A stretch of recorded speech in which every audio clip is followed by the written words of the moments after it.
ಎಲ್ಲರಿಗೂ ನಮಸ್ಕಾರ ಸ್ನೇಹಿತರೆ. ಮನುಷ್ಯನ ಆರೋಗ್ಯ ರಕ್ಷಣೆಯಲ್ಲಿ ಯಾವ ಯಾವ ಆಹಾರ ಪದಾರ್ಥಗಳು ಯಾವ ಸಮಯದಲ್ಲಿ ಸಂದರ್ಭದಲ್ಲಿ ಸಹಾಯ ಮಾಡುತ್ತವೆಂದು ನಿರ್ದಿಷ್ಟವಾಗಿ ಹೇಳಲು ಬರುವುದಿಲ್ಲ. ನಾವು ಸೇವಿಸುವ ಹಲವು ಬಗೆಯ ಸೊಪ್ಪು ತರಕಾರಿಗಳ ಆರೋಗ್ಯ ಮಹತ್ವಗಳು ನಮಗೆ ಕೆಲವೊಂದು ಬಾರಿ ತಿಳಿದೇ ಇರುವುದಿಲ್ಲ. ಅಂತಹ ಗುಂಪಿಗೆ ಚಿರಪರಿಚಿತ ಇಂದಿನ ಚರ್ಚೆಯ ಬಸಳೆ ಸೊಪ್ಪು.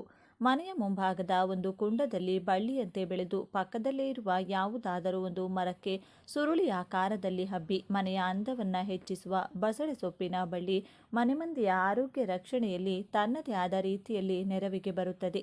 ಇದನ್ನ ಹಳ್ಳಿಗಾಡಿನಲ್ಲಿ ಬಚ್ಚಲೆ ಸೊಪ್ಪು ಎಂದು ಸಹ ಕರೆಯುತ್ತಾರೆ.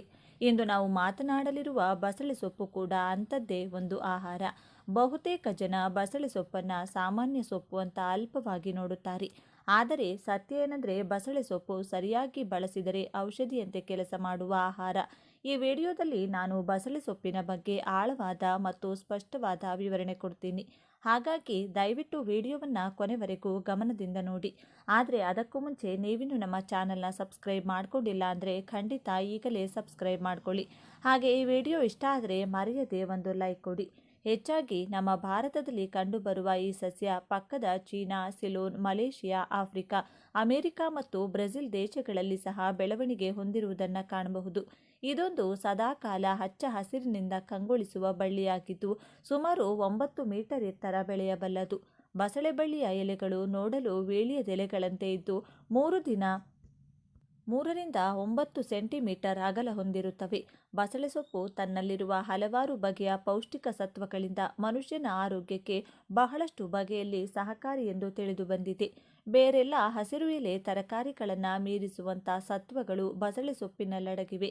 ಇದರಲ್ಲಿ ಕಡಿಮೆ ಕ್ಯಾಲೋರಿ ಅಂಶವಿದ್ದು vitamin A, vitamin C, vitamin B nine, ಕಬ್ಬಿಣ, ಕ್ಯಾಲ್ಸಿಯಂ, ತಾಮ್ರ, ಮೆಗ್ನೀಷಿಯಂ, ಫಾಸ್ಫರಸ್, ಪೊಟ್ಯಾಷಿಯಂ ಮತ್ತು ಇನ್ನಿತರ ಖನಿಜಾಂಶಗಳು ಸೇರಿವೆ. ಜೊತೆಗೆ ಲ್ಯೂಟಿನ್ ಮತ್ತು ಬೀಟಾ ಕೆರೋಟಿನ್ ಎಂಬ 2 ಆಂಟಿ ಆಕ್ಸಿಡೆಂಟ್ಗಳು ಸಹ ಇವೆ. ಬಾಯಿಯಲ್ಲಿ ಉಂಟಾಗುವ ಹುಣ್ಣಿನಿಂದ ಹಿಡಿದು ಸರ್ವರೋಗಕ್ಕೂ ಮದ್ದು ಎಂಬ ಖ್ಯಾತಿ ಬಸಳೆ ಸೊಪ್ಪಿಗಿದೆ. ಬಹಳ ಹಿಂದಿನಿಂದಲೂ ನಮ್ಮ ಹಿರಿಯರು ಬಸಳೆ ಸೊಪ್ಪನ್ನು ತಮ್ಮ ದಿನನಿತ್ಯ ಮಾಡುವ ಅಡುಗೆ ಪದಾರ್ಥಗಳಲ್ಲಿ ಬಳಸುತ್ತಾ ಬಂದಿದ್ದಾರೆ. ಈ ವಿಡಿಯೋದಲ್ಲಿ ಮನುಷ್ಯನಿಗೆ ಬಸಳೆ ಸೊಪ್ಪಿನ ಸೇವನೆಯಿಂದ ಉಂಟಾಗುವ ಕೆಲವು ಆರೋಗ್ಯ ಪ್ರಯೋಜನಗಳನ್ನು ವಿವರಿಸಲಾಗಿದೆ. ಮೊದಲನೆಯದಾಗಿ ಬಸಳೆ ಸೊಪ್ಪು ಅಂದರೆ ಏನು ಅಂತ ತಿಳ್ಕೊಳ್ಳೋಣ. ಬಸಳೆ ಸೊಪ್ಪು ಅಂದರೆ ಇದು ಬಳ್ಳಿ ರೂಪದಲ್ಲಿ ಬೆಳೆಯುವಂತಹ ಒಂದು ಹಸಿರು ಸಸ್ಯ. ಇಂಗ್ಲಿಷ್ನಲ್ಲಿ ಇದನ್ನು ಮಲ್ಬಾರ್ ಸ್ಪಿನಾಚ್ ಅಂತ ಕರೀತಾರೆ. ಇದು ಸಾಮಾನ್ಯ ಪಾಲಕ್ ಸೊಪ್ಪಿನಂತೆ ಕಾಣಿಸಿಕೊಂಡರೂ ಇದು ಬೇರೆ ಸಸ್ಯ. ಇದರ ಎಲೆಗಳು ದಪ್ಪವಾಗಿರುತ್ತವೆ, ಸ್ವಲ್ಪ ಜಾರುವ ಸ್ವಭಾವ ಇರುತ್ತದೆ, ಬೇಯಿಸಿದಾಗ ಮೃದುವಾಗಿ ಕರಗುತ್ತದೆ. ನಮ್ಮ ಹಳ್ಳಿಗಳಲ್ಲಿ ಹಿಂದೆ ಈ ಸೊಪ್ಪು ಬಹುತೇಕ ಎಲ್ಲ ಮನೆಗಳಲ್ಲೂ ಇರುತ್ತಿತ್ತು. ಯಾಕಂದರೆ ಇದನ್ನು ಬೆಳೆಯಲು ಹೆಚ್ಚು ಹಣ ಬೇಕಾಗಿಲ್ಲ, ಹೆಚ್ಚು ಕಾಳಜಿ ಬೇಡ, ಬೇಗ ಬೆಳೆಯುತ್ತದೆ. ಅದಕ್ಕೆ ನಮ್ಮ ಹಿರಿಯರು ಇದನ್ನು ಬಡವರ ಪಾಲಿನ ಆರೋಗ್ಯ ಆಹಾರ ಅಂತ ಕರೀತಾ ಇದ್ರು. ಇನ್ನು ಬಸಳೆ ಸೊಪ್ಪಿನಲ್ಲಿ 2 ವಿಧಾನ ಇದೆ, ಹಸಿರು ಬಸಳೆ ಮತ್ತು ಕೆಂಪು ಬಸಳೆ. ಹಸಿರು ಬಸಳೆ ಸೊಪ್ಪಿನ ಬಗ್ಗೆ ನೋಡೋದಾದ್ರೆ ಈ ವಿಧದ ಬಸಳೆ ಸೊಪ್ಪಿನ ಎಲೆಗಳು ಸಂಪೂರ್ಣ ಹಸಿರಾಗಿರುತ್ತವೆ. ಇದನ್ನು ಅಡುಗೆಗೆ ಹೆಚ್ಚಾಗಿ ಬಳಸುತ್ತಾರೆ. ಹಸಿರು ಬಸಳೆ ರುಚಿಯಲ್ಲಿ ಮೃದುವಾಗಿರುತ್ತದೆ, ಮಕ್ಕಳಿಗೂ ಸುಲಭವಾಗಿ ಜೀರ್ಣವಾಗುತ್ತದೆ, ಸಾಂಬಾರ್, ಪಲ್ಯ, ಸಾರುಗಳಿಗೆ ಸೂಕ್ತವಾಗಿರುತ್ತದೆ. ಇನ್ನು ಕೆಂಪು ಬಸಳೆ ಕಾಂಡ ಮತ್ತು ದಂಡ ಸ್ವಲ್ಪ ಕೆಂಪು ಬಣ್ಣದಲ್ಲಿರುತ್ತದೆ. ಇನ್ನು ಕೆಂಪು ಬಸಳೆ ಔಷಧೀಯ ಗುಣ ಹೆಚ್ಚು ಹೊಂದಿರುತ್ತದೆ, ರಕ್ತ ಶುದ್ಧೀಕರಣಕ್ಕೆ ಉತ್ತಮವಾಗಿದೆ. ಆಯುರ್ವೇದದಲ್ಲಿ ಇದನ್ನು ಹೆಚ್ಚು ಬಳಸುತ್ತಾರೆ. ಈ 2 ಬಸಳೆ ಸೊಪ್ಪುಗಳು ಕೂಡ ಆರೋಗ್ಯಕ್ಕೆ ಒಳ್ಳೆಯದು. ಆದರೆ ಔಷಧೀಯವಾಗಿ ನೋಡಿದರೆ ಕೆಂಪು ಬಸಳೆ ಹೆಚ್ಚು ಶಕ್ತಿಶಾಲಿ. ಇನ್ನು ಬಸಳೆ ಸೊಪ್ಪಿನ ಪೋಷಕಾಂಶಗಳನ್ನು ಸರಳವಾಗಿ ಅರ್ಥ ಮಾಡಿಕೊಳ್ಳೋಣ. ಬಸಳೆ ಸೊಪ್ಪಿನಲ್ಲಿ ಐರನ್ ಅಂದರೆ ಕಬ್ಬಿಣಾಂಶ ಹೆಚ್ಚಾಗಿರುತ್ತದೆ. ಇದು ನಮ್ಮ ರಕ್ತಕ್ಕೆ ಅಗತ್ಯ. ದೇಹದಲ್ಲಿ ರಕ್ತ ಕಡಿಮೆ ಇದ್ದರೆ ದೌರ್ಬಲ್ಯ, ತಲೆ ಸುತ್ತು, ಆಯಾಸ ಬರುತ್ತದೆ. ಬಸಳೆ ಸೊಪ್ಪು ಈ ಸಮಸ್ಯೆ ಕಡಿಮೆ ಮಾಡಲು ಸಹಾಯ ಮಾಡುತ್ತದೆ. ಇನ್ನು ಇದರಲ್ಲಿ ಕ್ಯಾಲ್ಸಿಯಂ ಇರುತ್ತದೆ. ಎಲುಬುಗಳು ಬಲವಾಗಿರಲು ಇದು ಅಗತ್ಯ. ಹೆಣ್ಣು ಮಕ್ಕಳು ಮತ್ತು ಹಿರಿಯರಿಗೆ ಇದು ಬಹಳ ಮುಖ್ಯ. ಮೂರನೆಯದು ಫೈಬರ್. ಜೀರ್ಣಕ್ರಿಯೆ ಸರಿಯಾಗಿ ನಡೆಯಲು ಫೈಬರ್ ಬೇಕು. ಬಸಳೆ ಸೊಪ್ಪು ಹೊಟ್ಟೆ ಸಮಸ್ಯೆಯನ್ನು ಕಡಿಮೆ ಮಾಡುತ್ತದೆ. 4ನೇದು ವಿಟಮಿನ್ ಎ. ಕಣ್ಣುಗಳ ಆರೋಗ್ಯಕ್ಕೆ ಇದು ಬೇಕು. ದೃಷ್ಟಿ ಶಕ್ತಿ ಕಾಪಾಡಲು ಇದು ಸಹಾಯ ಮಾಡುತ್ತದೆ. 5ನೇದು ವಿಟಮಿನ್ ಸಿ. ದೇಹದ ರೋಗ ನಿರೋಧಕ ಶಕ್ತಿ ಹೆಚ್ಚು ಮಾಡೋಕೆ ಇದು ಸಹಾಯ ಮಾಡುತ್ತದೆ. ಇವೆಲ್ಲದರ ಜೊತೆಗೆ ಈ ಸೊಪ್ಪಿನಲ್ಲಿ ಕ್ಯಾಲೋರಿ ತುಂಬ ಕಡಿಮೆ ಅಂದರೆ ತೂಕ ಹೆಚ್ಚಾದರೆ ಆರೋಗ್ಯವನ್ನು ಪಡೆದುಕೊಳ್ಳಬಹುದು. ಇನ್ನು ದೇಹದ ಒಳಗೆ ಬಸಳೆ ಸೊಪ್ಪು ಹೇಗೆ ಕೆಲಸ ಮಾಡುತ್ತದೆ ಅಂತ ನೋಡೋಣ. ಬಸಳೆ ಸೊಪ್ಪು ತಿಂದಾಗ ಇದು ನೇರವಾಗಿ ಒಂದೇ ಅಂಗಕ್ಕೆ ಕೆಲಸ ಮಾಡುವುದಿಲ್ಲ. ಇದು ದೇಹದ ಒಳಗೆ ಹಂತ ಹಂತವಾಗಿ ಕೆಲಸ ಮಾಡುತ್ತದೆ. ಮೊದಲು ಜೀರ್ಣಕ್ರಿಯೆ ಸುಧಾರಿಸುತ್ತದೆ, ನಂತರ ರಕ್ತ ಶುದ್ಧವಾಗುತ್ತದೆ. ಅದಾದ ಮೇಲೆ ದೇಹಕ್ಕೆ ಶಕ್ತಿ ಬರುತ್ತದೆ. ಅದರ ಪರಿಣಾಮ ದಣಿವು ಕಡಿಮೆ, ಮನಸ್ಸು ಹಗುರ, ದೇಹ ಚುರುಕು. ಅದಕ್ಕೆ ಬಸಳೆ ಸೊಪ್ಪು ಒಟ್ಟಾರೆ ದೇಹ ಆರೋಗ್ಯಕ್ಕೆ ಸಹಾಯ ಮಾಡುವ ಆಹಾರ. ಇನ್ನು ಮಹಿಳೆಯರಿಗೆ ಬಸಳೆ ಸೊಪ್ಪು ಯಾಕೆ ಮುಖ್ಯ ಅಂತ ನೋಡೋಣ. ಈ ಭಾಗವನ್ನು ನಿಧಾನವಾಗಿ ಕೇಳಿಸಿಕೊಳ್ಳಿ. ಮಹಿಳೆಯರ ದೇಹದಲ್ಲಿ ಹಾರ್ಮೋನ್ ಬದಲಾವಣೆಗಳು ಹೆಚ್ಚಾಗುತ್ತಿರುತ್ತವೆ. ಮಾಸಿಕ ಸಮಯದಲ್ಲಿ ಹೆಚ್ಚು ರಕ್ತಹಾನಿ, ದೌರ್ಬಲ್ಯ, ನೋವು. ಈ ಸಮಯದಲ್ಲಿ ಬಸಳೆ ಸೊಪ್ಪು ರಕ್ತವನ್ನು ಹೆಚ್ಚಿಸಲು ಸಹಾಯ ಮಾಡುತ್ತದೆ, ದೇಹಕ್ಕೆ ಶಕ್ತಿ ಕೊಡುತ್ತದೆ, ಹೊಟ್ಟೆ ನೋವನ್ನು ಸ್ವಲ್ಪ ಮಟ್ಟಿಗೆ ಕಡಿಮೆ ಮಾಡುತ್ತದೆ. ಮೊನೋಪಾಸ್ ಸಮಯದಲ್ಲಿ ತಲೆನೋವು, ನಿದ್ರೆಯ ಸಮಸ್ಯೆ, ಮನಸ್ಸಿನ ಅಸ್ಥಿರತೆ ಇರುತ್ತದೆ. ಇವೆಲ್ಲದಕ್ಕೂ ಬಸಳೆ ಸೊಪ್ಪು ಶೀತಲ ಗುಣದಿಂದ ಸಹಾಯ ಮಾಡುತ್ತದೆ. ಅದಕ್ಕೆ ಮಹಿಳೆಯರಿಗೆ ಬಸಳೆ ಸೊಪ್ಪು ಆಹಾರ ಮಾತ್ರವಲ್ಲ, ಸಹಾಯಗಾರ ಕೂಡ. ಇನ್ನು ಮಕ್ಕಳಿಗೆ ಬಸಳೆ ಸೊಪ್ಪು ಹೇಗೆ ಕೊಡಬೇಕು? ಮಕ್ಕಳಿಗೆ ನೇರವಾಗಿ ಪಲ್ಯ ಕೊಡೋದಕ್ಕಿಂತ ಸಾರು ಅಥವಾ ದಾಲ್ ರೂಪದಲ್ಲಿ ಕೊಟ್ಟರೆ ಒಳ್ಳೆಯದು. ಇದರಿಂದ ಮಕ್ಕಳ ಎಲುಬು ಬೆಳವಣಿಗೆಯಾಗುತ್ತದೆ, ರೋಗ ನಿರೋಧಕ ಶಕ್ತಿ ಹೆಚ್ಚಾಗುತ್ತದೆ, ಜೀರ್ಣಕ್ರಿಯೆ ಸುಧಾರಿಸುತ್ತದೆ. ಇನ್ನು ಹಿರಿಯರಿಗೆ ಬಸಳೆ ಸೊಪ್ಪಿನ ಉಪಯೋಗ ಹೇಗಿರುತ್ತದೆ? ಹಿರಿಯರಲ್ಲಿ ಸಾಮಾನ್ಯವಾಗಿ ಜೀರ್ಣಕ್ರಿಯೆ ಸಮಸ್ಯೆ, ಸಂಧಿ ನೋವು, ದೌರ್ಬಲ್ಯ ಇರುತ್ತದೆ. ಇನ್ನು ಬಸಳೆ ಸೊಪ್ಪು ಮೃದುವಾಗಿ ಜೀರ್ಣ ಮಾಡುತ್ತದೆ, ಹೊಟ್ಟೆಗೆ ಒತ್ತಡ ಕೊಡುವುದಿಲ್ಲ, ದೇಹಕ್ಕೆ ತಣ್ಣನೆಯ ಅನುಭವ ಕೊಡುತ್ತದೆ. ಅದಕ್ಕೆ ಹಿರಿಯರಿಗೆ ಇದು ತುಂಬ ಸೂಕ್ತ. ಇನ್ನು ಆಯುರ್ವೇದದ ಪ್ರಕಾರ ಸ್ಪಷ್ಟ ವಿವರಣೆಯನ್ನು ನೋಡೋಣ. ಆಯುರ್ವೇದದಲ್ಲಿ ಬಸಳೆ ಸೊಪ್ಪನ್ನು ಶೀತಲ ಸ್ವಭಾವದ ಆಹಾರ ಅಂತ ಹೇಳ್ತಾರೆ. ಅಂದರೆ ದೇಹದ ಒಳಗಿನ ಉರಿ ಕಡಿಮೆ ಮಾಡುತ್ತದೆ, ವಾತ ಮತ್ತು ಪಿತ್ತ ಸಮತೋಲನ ಮಾಡುತ್ತದೆ. ಆಯುರ್ವೇದ ವೈದ್ಯರು ಇದನ್ನು ಮೂತ್ರದ ಉರಿ, ಚರ್ಮದ ಸಮಸ್ಯೆ, ದೇಹದ ತಾಪ ಇವುಗಳಿಗೆ ಬಳಸುತ್ತಾರೆ.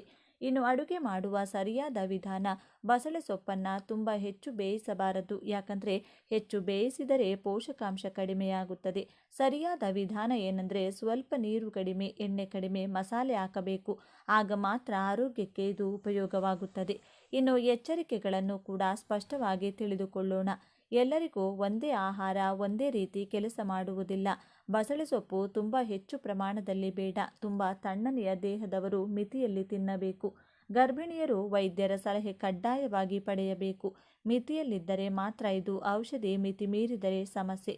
ಬಸಳೆ ಸೊಪ್ಪನ್ನು ನಿಯಮಿತವಾಗಿ ಸೇವಿಸುವುದರಿಂದ ಪ್ರತಿದಿನದ ಕೆಲವು ಕ್ಲಿಷ್ಟಕರ ಅನುಭವಗಳಿಂದ ಉಂಟಾಗುವ ಮಾನಸಿಕ ಖಿನ್ನತೆ ಮತ್ತು ಆತಂಕ ಯಾವುದೇ ಔಷಧಗಳಿಲ್ಲದೆ ದೂರವಾಗಬಲ್ಲದು. ಇದಕ್ಕೂ ಕಾರಣ ಬಸಳೆ ಸೊಪ್ಪಿನಲ್ಲಿರುವ ಫೋಲೇಟ್ ಅಂಶ ಎಂದರೆ ತಪ್ಪಾಗಲಾರದು. ಈಗಾಗಲೇ ಮಾನಸಿಕ ಖಿನ್ನತೆಗೆ ಒಳಗಾಗಿ ಸಮಾಜದಿಂದ ದೂರವಿರಲು ಬಯಸುವ ಜನರಿಗೆ ಬಸಳೆ ಸೊಪ್ಪು ತನ್ನೊಳಗಿನ ಈ ಅಂಶದಿಂದ ಅವರಲ್ಲಿ ಮತ್ತೊಮ್ಮೆ ಹೊಸ ಹುರುಪು ನೀಡಿ ಮಾನಸಿಕ ಚೈತನ್ಯ ಒದಗಿಸಿ ಮಾನಸಿಕ ಆರೋಗ್ಯವನ್ನು ಸರಿಪಡಿಸುತ್ತದೆ. ಇತ್ತೀಚಿನ ಬಹುತೇಕ ಜನರು ತಮ್ಮ ದೇಹದಲ್ಲಿ ಕಬ್ಬಿಣದ ಅಂಶದ ಕೊರತೆಯಿಂದ ಅನೀಮಿಯಾ ಸಮಸ್ಯೆಯನ್ನು ಎದುರಿಸುತ್ತಿರುತ್ತಾರೆ. ದೇಹದಲ್ಲಿ ಕೆಂಪು ರಕ್ತ ಕಣಗಳು ಅಸಮರ್ಪಕವಾಗಿ ರೂಪುಗೊಳ್ಳುವುದರಿಂದ ಅನೀಮಿಯಾ ಸಮಸ್ಯೆ ಕಾಣತೊಡಗುತ್ತದೆ. ಬಸಳೆ ಸೊಪ್ಪಿನಲ್ಲಿರುವ ಫೋಲೇಟ್ ಅಂಶ ದೇಹದಲ್ಲಿ ಆಹಾರ ಸೇವನೆ ಮಾಡಿದಾಗ ಲಭ್ಯವಾಗುವ ವಿಟಮಿನ್ B12 ಅಂಶವನ್ನು ಸರಿಯಾಗಿ ಹೀರಿಕೊಳ್ಳುವಂತೆ ಮಾಡಿ ಅಮೈನೋ ಆಮ್ಲಗಳನ್ನು ಒದಗಿಸುವ ಮೂಲಕ ಮೆದುಳಿನ ಕಾರ್ಯಚಟುವಟಿಕೆಯನ್ನು ಉತ್ತಮಗೊಳಿಸುತ್ತದೆ. ಮನುಷ್ಯನ ದೇಹದಲ್ಲಿ ಕಬ್ಬಿಣದ ಅಂಶದ ಕೊರತೆ ಉಂಟಾದರೆ ಹಲವಾರು ಆರೋಗ್ಯ ಸಮಸ್ಯೆಗಳು ಎದುರಾಗುತ್ತವೆ. ಇದರಿಂದ ದೇಹದಲ್ಲಿ ಕಡಿಮೆ ಪ್ರಮಾಣದ ಹಿಮೋಗ್ಲೋಬಿನ್ ಉಂಟಾಗಿ ಸರಿಯಾದ ಪ್ರಮಾಣದ ಆಮ್ಲಜನಕ ದೇಹದ ಎಲ್ಲ ಕೋಶಗಳಿಗೆ ಪೂರೈಕೆಯಾಗಲು ಸಾಧ್ಯವಾಗುವುದಿಲ್ಲ. ಇದರಿಂದ ಮಾನಸಿಕ ತೊಂದರೆ, ದೇಹದಲ್ಲಿ ನಿಶ್ಶಕ್ತಿ ಸಮಸ್ಯೆಗಳು ಹೆಚ್ಚಾಗುತ್ತವೆ. ಮಕ್ಕಳು ಮತ್ತು ಮಹಿಳೆಯರಿಗೆ ಹೆಚ್ಚು ತೊಂದರೆ ಕಾಣಿಸುವ ಸಾಧ್ಯತೆ ಇರುತ್ತದೆ. ಆದರೆ ಹಿರಿಯರು ಹೇಳುವಂತೆ ಬಸಳೆ ಸೊಪ್ಪಿನಲ್ಲಿ ಈ ಎಲ್ಲ ಸಮಸ್ಯೆಗಳಿಗೆ ಸುಲಭವಾಗಿ ಪರಿಹಾರ ಸಿಗುತ್ತದೆ. ಇದುವರೆಗೂ ನೀವು ಓದಿದ್ದು ಬಸಳೆ ಸೊಪ್ಪಿನ ಕೆಲವು ಆರೋಗ್ಯ ಉಪಯೋಗಗಳನ್ನು ಮಾತ್ರ. ಇನ್ನೂ ಹಲವಾರು ಪ್ರಯೋಜನಗಳು ಬಸಳೆ ಸೊಪ್ಪಿನ ಬತ್ತಳಿಕೆಯಲ್ಲಿವೆ.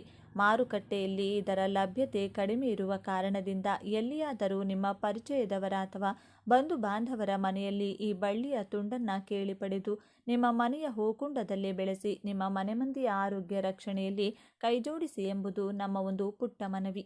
ಕೊನೆ ಮಾತು. ಬಸಳೆ ಸೊಪ್ಪು ನಮ್ಮ ಹಳ್ಳಿಯ ಹಿತ್ತಲಿನಿಂದ ನಮ್ಮ ದೇಹದ ಒಳಗೆ ಕೆಲಸ ಮಾಡುವ ಒಂದು ಔಷಧಿ.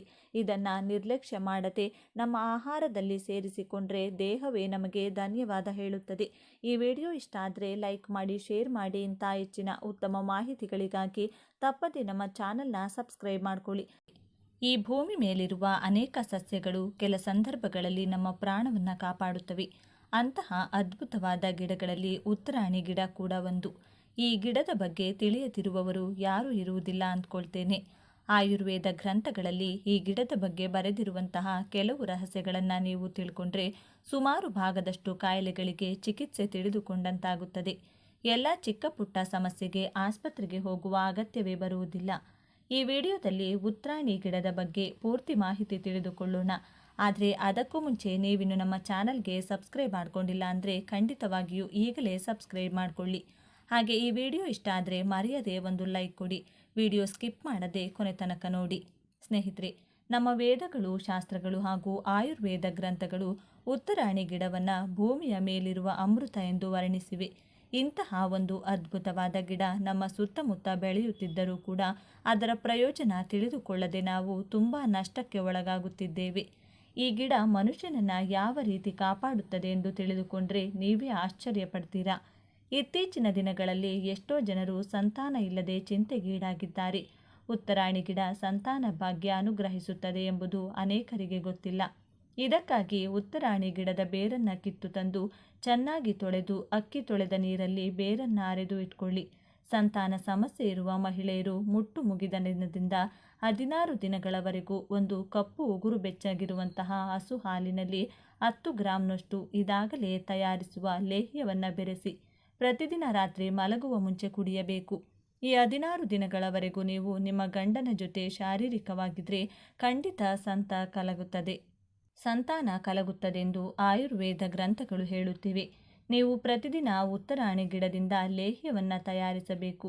ಹಳೆ ಲೇಹ್ಯವನ್ನು ಬಳಸಬಾರದು. ಹಾಗೆ ಇದಕ್ಕಾಗಿ ಪ್ಯಾಕೇಜ್ ಹಾಲು ಕೂಡ ಉಪಯೋಗಿಸದೆ ನಾಟಿ ಹಸು ಹಾಲು ಉಪಯೋಗಿಸಬೇಕು. ಇನ್ನು ನಾಯಿ ಕಚ್ಚಿದರೆ ಕೆಲವು ಬ್ಯಾಕ್ಟೀರಿಯಾಗಳು ನಿಮ್ಮ ರಕ್ತದೊಳಗೆ ಪ್ರವೇಶಿಸಿ ರೇಬಿಸ್ ಮುಂತಾದ ಅನೇಕ ಕಾಯಿಲೆಗಳು ಹುಟ್ಟಿಕೊಳ್ಳುತ್ತವೆ. ಕೆಲವೊಮ್ಮೆ ನಾವು ಚಿಕಿತ್ಸೆ ಪಡೆದುಕೊಂಡರೂ ಕೂಡ ಪ್ರಯೋಜನ ಇರುವುದಿಲ್ಲ. ಕೆಲವು ಇನ್ಫೆಕ್ಷನ್ಗಳು ನಮ್ಮ ದೇಹದಲ್ಲಿ ಉಳಿದು ಹೋಗುತ್ತವೆ.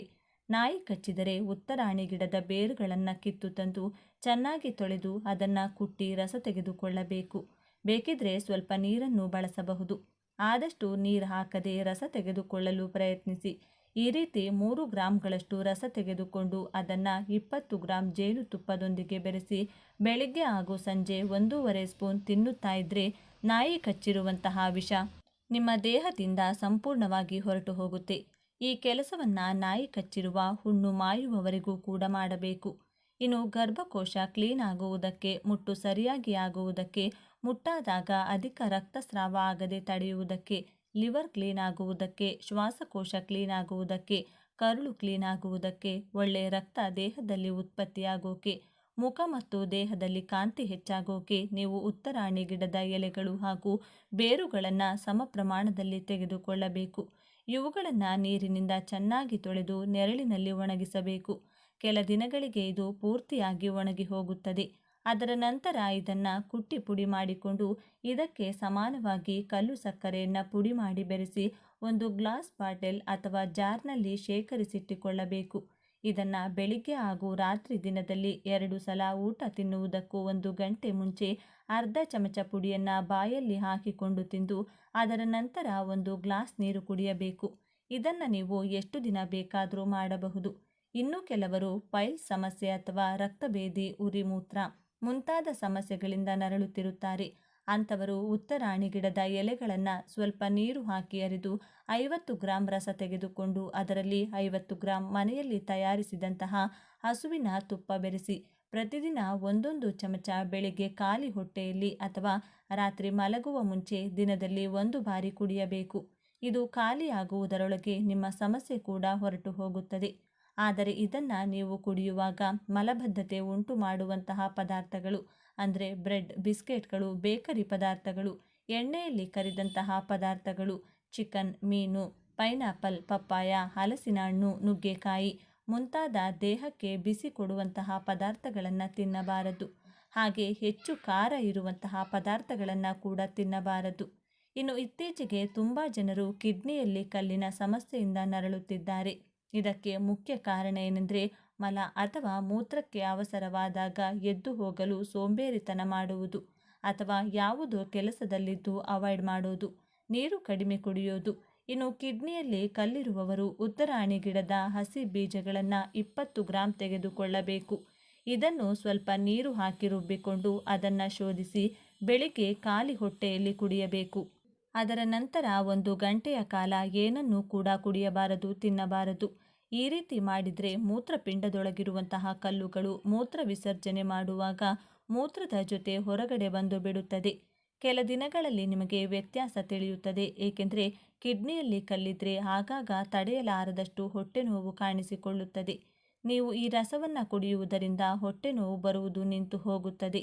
ನೀವು ಮೂತ್ರ ವಿಸರ್ಜನೆ ಮಾಡುವಾಗ ಕಲ್ಲು ಹೊರಗಡೆ ಬರುವಂತಹ ಅನುಭವ ನಿಮಗೆ ಆಗುತ್ತದೆ. ಇದು ಸುಮಾರು 3 ರಿಂದ 6 ದಿನಗಳ ಒಳಗೆ ನಡೆಯುತ್ತದೆ. ಅಥವಾ ತುಂಬ ಕಲ್ಲುಗಳಿದ್ರೆ ಇನ್ನೂ ಸ್ವಲ್ಪ ಹೆಚ್ಚು ಸಮಯ ಹಿಡಿಯಬಹುದು. ನಿಮಗೆ ಹೊಟ್ಟೆ ನೋವು ಬರುತ್ತಿಲ್ಲ ಎಂದು ಖಚಿತವಾದರೆ ಇದನ್ನು ಕುಡಿಯುವುದು ನಿಲ್ಲಿಸಬಹುದು.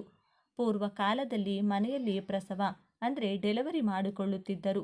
ಆಗ ಪ್ರಸವ ವೇದನೆ ಅಧಿಕವಾಗಿ ಆಗದಿರಲು, ಡೆಲಿವರಿ ಟೈಮ್ನಲ್ಲಿ ಅಧಿಕವಾಗಿ ರಕ್ತ ಹೋಗದಿರಲು 7 ಉತ್ತರಾಣಿ ಗಿಡದ ಎಲೆ ಹಾಗೂ 7 ಕಾಳು ಮೆಣಸನ್ನು ಸ್ವಲ್ಪ ನೀರು ಹಾಕಿ ಅರೆದು ಪ್ರಸವ ವೇದನೆಯಲ್ಲಿರುವ ಮಹಿಳೆಗೆ ಅದನ್ನು ಕೊಡುತ್ತಿದ್ರು. ಇದು ತಿಂದ ನಂತರ ಕೇವಲ 15 ನಿಮಿಷಗಳಲ್ಲಿ ಮಗುವಾಗುತ್ತಿತ್ತು. ಇದು ಕೇವಲ ನಿಮ್ಮ ಇನ್ಫಾರ್ಮೇಷನ್ಗಾಗಿ ಮಾತ್ರ ಕೊಡ್ತಾ ಇದ್ದೀನಿ.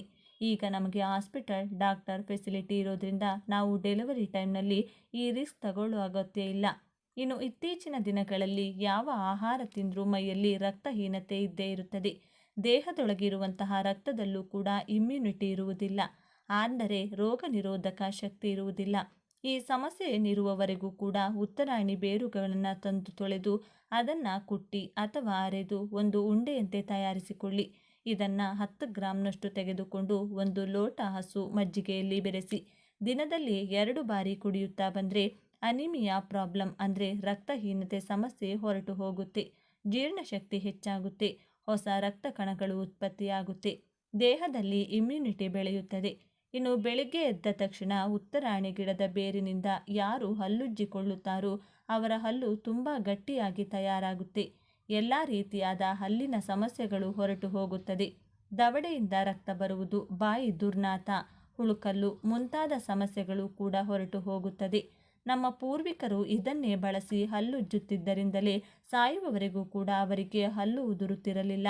ಆದರೆ ಇತ್ತೀಚಿನ ದಿನಗಳಲ್ಲಿ ಅಮೃತದಂತಹ ಈ ಪದಾರ್ಥಗಳನ್ನು ಪಕ್ಕಕ್ಕಿಟ್ಟು ವಿಷ ಪದಾರ್ಥಗಳಿಂದ ತಯಾರಿಸಿದಂತಹ ಟೂತ್ಪೇಸ್ಟ್ಗಳನ್ನು ನಾವು ಬಳಸುತ್ತಾ ನಮ್ಮ ಹಲ್ಲುಗಳನ್ನು ನಾವೇ ಹಾಳು ಮಾಡಿಕೊಳ್ತಾ ಇದ್ದೀವಿ. ಚರಕ ಹಾಗೂ ಸುಶ್ರುತ ಸಂಹಿತೆಯಲ್ಲಿಯೂ ಕೂಡ ಯಾರು ಪ್ರತಿದಿನ ಉತ್ತರಾಣಿ ಗಿಡದ ಬೇರಿನಿಂದ ಹಲ್ಲುಜ್ಜುತ್ತಾರೋ ಅವರ ದೇಹದಲ್ಲಿ 70 ರೀತಿಯಾದ ಕಾಯಿಲೆಗಳು ಬರುವುದಿಲ್ಲ ಎಂದು ಬರೆದಿದ್ದಾರೆ. ಹೊಲಗಳಲ್ಲಿ ಕೆಲಸ ಮಾಡುವವರು ಅಥವಾ ಹಳ್ಳಿಗಳ ಕಡೆ ಅನೇಕರು ಚೇಳು ಕಚ್ಚಿ ಅನೇಕ ಸಮಸ್ಯೆಗಳನ್ನು ಎದುರಿಸುತ್ತಾರೆ. ಕೆಲವು ಚೇಳುಗಳು ಕಚ್ಚುವುದರಿಂದ ಪ್ರಾಣ ಕೂಡ ಹೋಗುತ್ತವೆ.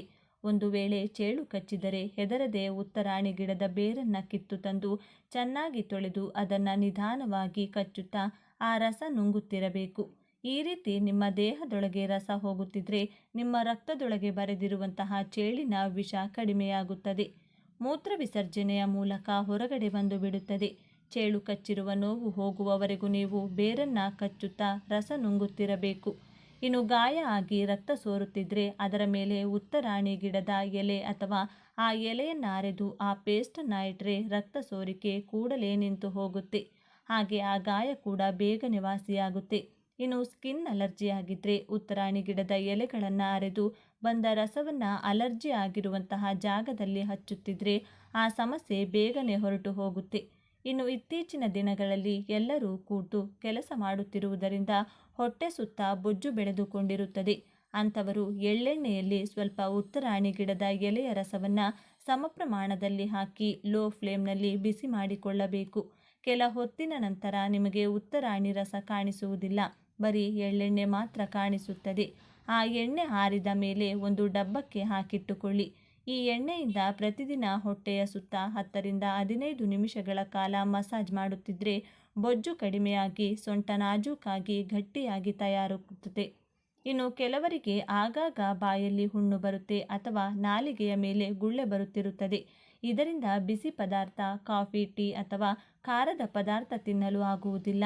ಈ ಸಮಸ್ಯೆ ಬಂದಾಗ 5ರಿಂದ 7 ಉತ್ತರಾಣಿ ಎಲೆಗಳನ್ನು ತೆಗೆದುಕೊಂಡು ಅದನ್ನು ತೊಳೆದು ಬಾಯಲ್ಲಿ ಹಾಕಿಕೊಂಡು ಅಗೆಯುತ್ತಿರಬೇಕು. ಆ ರಸವನ್ನು ನುಂಗದೆ 15 ನಿಮಿಷಗಳ ಕಾಲ ಬಾಯೊಳಗೆ ಹಾಕಿ ಇಟ್ಟುಕೊಳ್ಳಬೇಕು. 15 ನಿಮಿಷಗಳ ನಂತರ ಅದನ್ನು ಉಗಿದು ಬರೀ ನೀರಿನಿಂದ ಬಾಯಿ ತೊಳೆದುಕೊಳ್ಳಬೇಕು. ಈ ರೀತಿ ದಿನದಲ್ಲಿ 3 ಸಲ ಮಾಡಿದರೆ ಒಂದೇ ದಿನದಲ್ಲಿ ಈ ಸಮಸ್ಯೆ ಹೊರಟು ಹೋಗುತ್ತೆ. ತುಂಬ ಜನರು ಮೈಗ್ರೇನ್ ತಲೆನೋವಿನಿಂದ ನರಳುತ್ತಿರುತ್ತಾರೆ. ಅಂಥವರು ಉತ್ತರಾಣಿ ಗಿಡದ ಬೀಜಗಳನ್ನು ಒಣಗಿಸಿ ಪುಡಿ ಮಾಡಿ 1 ಗ್ಲಾಸ್ ಬಾಟಲ್ ಒಳಗೆ ಶೇಖರಿಸಿ ಇಟ್ಟುಕೊಳ್ಳಬೇಕು. ನಿಮಗೆ ತಲೆನೋವು ಬಂದಾಗ ಆ ಬಾಟಲ್ ಮುಚ್ಚಳ ತೆಗೆದು ಅದರ ವಾಸನೆ ನೋಡುತ್ತಿರಬೇಕು. ಈ ರೀತಿ ಮಾಡುತ್ತಿದ್ದರೆ ಕೇವಲ 5ರಿಂದ 10 ನಿಮಿಷಗಳ ಒಳಗೆ ತಲೆನೋವು ಹೊರಟು ಹೋಗುತ್ತದೆ. ಕ್ರಮೇಣ ತಲೆನೋವು ಬರುವುದೇ ನಿಂತು ಹೋಗುತ್ತದೆ. ಇನ್ನು ಕೆಲವರಿಗೆ, ಮುಖ್ಯವಾಗಿ ಹೆಂಗಸರಿಗೆ, ಸೊಂಟ ನೋವು ಅಧಿಕವಾಗಿ ಕಾಣಿಸಿಕೊಳ್ಳುತ್ತಿರುತ್ತದೆ. ಅಂಥವರು ಕೆಲವು ಉತ್ತರಾಣಿ ಎಲೆಗಳನ್ನು ಅರೆದು ಅದನ್ನು ನೋವಿರುವ ಜಾಗದಲ್ಲಿ ಹಚ್ಚುತ್ತಿದ್ದರೆ ಸೊಂಟ ನೋವು ವಾಸಿಯಾಗುತ್ತದೆ, ಸೊಂಟ ಗಟ್ಟಿಯಾಗುತ್ತದೆ. ಹಾಗಾಗಿ ನೋವು ಬರುವುದು ಕೂಡ ನಿಂತು ಹೋಗುತ್ತದೆ. ಇನ್ನು ಶೀತ ಹಾಗೂ ಕೆಮ್ಮಿರುವವರು ಕೆಲವು ಉತ್ತರಾಣಿ ಎಲೆಗಳನ್ನು 1 ಲೋಟ ನೀರಿನಲ್ಲಿ ಹಾಕಿ ಕುದಿಸಿ ಅದು ಉಗುರು ಬೆಚ್ಚಗೆ ಆದ ನಂತರ ಶೋಧಿಸಿ ಆ ನೀರನ್ನು ಕುಡಿಯಬೇಕು. ಇನ್ನು ಜ್ವರ ಬಂದರೆ 1 ಹಿಡಿ ಉತ್ತರಾಣಿ ಎಲೆಗಳನ್ನು ತಂದು ಚೆನ್ನಾಗಿ ತೊಳೆದು ಅದನ್ನು ಅರೆದು ರಸ ತೆಗೆದುಕೊಂಡು 1 ಸ್ಪೂನ್ ರಸಕ್ಕೆ ಚಿಕ್ಕ ತುಂಡು ಬೆಲ್ಲ ಹಾಕಿ ಬೆರೆಸಿ ಅದನ್ನು ತಿಂದರೆ ಬೇಗನೆ ಜ್ವರ ಹೊರಟು ಹೋಗುತ್ತದೆ. ಇನ್ನು ಅಜೀರ್ಣ ಸಮಸ್ಯೆ ಅಥವಾ ಹೊಟ್ಟೆ ನೋವಿರುವವರು 2 ಚಮಚ ಉತ್ತರಾಣಿ ಎಲೆಯ ರಸವನ್ನು 1 ಲೋಟ ಉಗುರು ಬೆಚ್ಚಗಿನ ನೀರಿನಲ್ಲಿ ಬೆರೆಸಿ ಕುಡಿದರೆ ಕೂಡಲೇ ಹೊಟ್ಟೆ ನೋವು ವಾಸಿಯಾಗುತ್ತದೆ. ನೋಡಿದ್ರಲ್ಲ ಸ್ನೇಹಿತರೆ, ಇಷ್ಟೊಂದು ಅದ್ಭುತವಾದ ಪ್ರಯೋಜನಗಳನ್ನು ಹೊಂದಿರುವಂಥ ಉತ್ತರಾಣಿ ಗಿಡ ನಿಜಕ್ಕೂ ಭೂಲೋಕದ ಸಂಜೀವಿನಿ ಅನ್ನುವುದರಲ್ಲಿ ಯಾವ ಸಂದೇಹವೂ ಇಲ್ಲ. ಈ ವಿಡಿಯೋ ನಿಮಗೆ ಇಷ್ಟವಾದರೆ ಲೈಕ್ ಮಾಡಿ, ಶೇರ್ ಮಾಡಿ. ಇಂತಹ ಹೆಚ್ಚಿನ ಉತ್ತಮ ಮಾಹಿತಿಗಳಿಗಾಗಿ ತಪ್ಪದೇ ನಮ್ಮ ಚಾನಲನ್ನು ಸಬ್ಸ್ಕ್ರೈಬ್ ಮಾಡಿಕೊಳ್ಳಿ. ಈ ವಿಡಿಯೋ ನಿಮಗೆ ಇಷ್ಟವಾದರೆ ಎಸ್ ಅಂತ ಕಮೆಂಟ್ ಮಾಡಿ. ಧನ್ಯವಾದಗಳು.